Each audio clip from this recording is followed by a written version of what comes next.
Welcome to our YouTube channel, where every story is a heartbeat, every voice carries a truth, and every word speaks to the soul.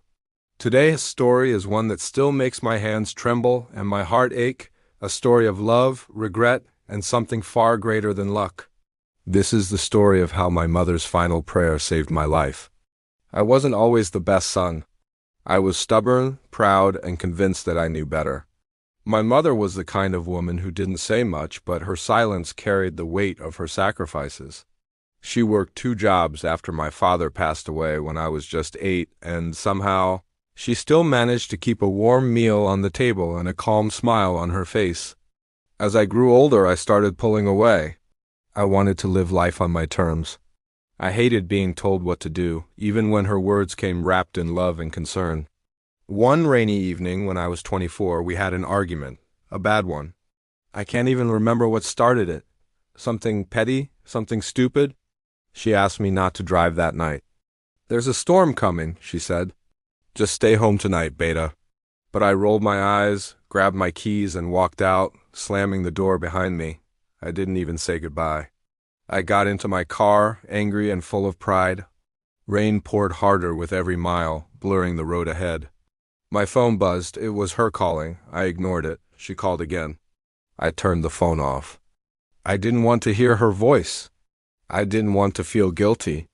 About 40 minutes into my drive, on a sharp turn I wasn't prepared for, my car skidded on the wet road. I lost control.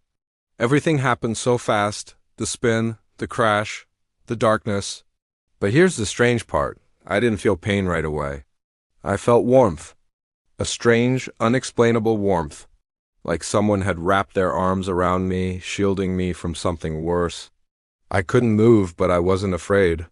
My mother's voice echoed in my mind, soft and trembling.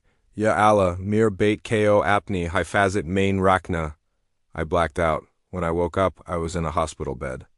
My head was bandaged, my ribs bruised, but I was alive. The doctor told me I was lucky, very lucky. "People don't usually survive accidents like that," he said. "Your car flipped twice. You should be gone," but I wasn't gone. A nurse walked in, holding a cup of tea. She had this strange look on her face, as if she had something to say but didn't know how. Then she asked, "Are you the son of Mrs. Safia?" I nodded, my throat too dry to speak. "She was here," she said quietly, "in the prayer area. All night she came around 11 p.m. and kept praying until Fajr." I felt a chill run through my spine. I looked at the clock. It was 9:40 a.m. "She left just an hour ago," the nurse said. "But—" "I'm sorry. She passed away on her way out. Heart attack." She collapsed near the parking lot. The world around me fell silent. I couldn't breathe. I couldn't think. All I could hear were her words from that night, her voice, her tears, her prayer. She had stayed up all night, praying for a son who walked out on her. She didn't sleep. She didn't rest. She didn't give up, not even for a second. She gave everything she had, even her final breath, to make sure I lived. I broke down in that hospital bed harder than I've ever cried in my life. All I wanted was one more chance to tell her I was sorry. One more chance to say I love you. One more chance to say goodbye, but she never asked for anything in return.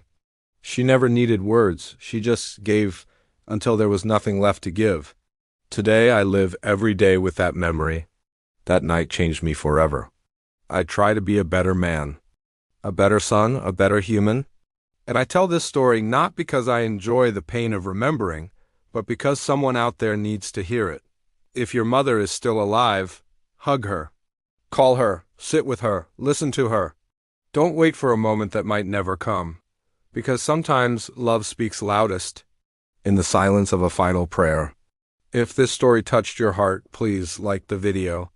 Share it with someone who needs to hear it. Comment your thoughts below. And don't forget to subscribe for more soul-stirring stories like this one. Thank you for watching, and may all our mothers' prayers always protect us.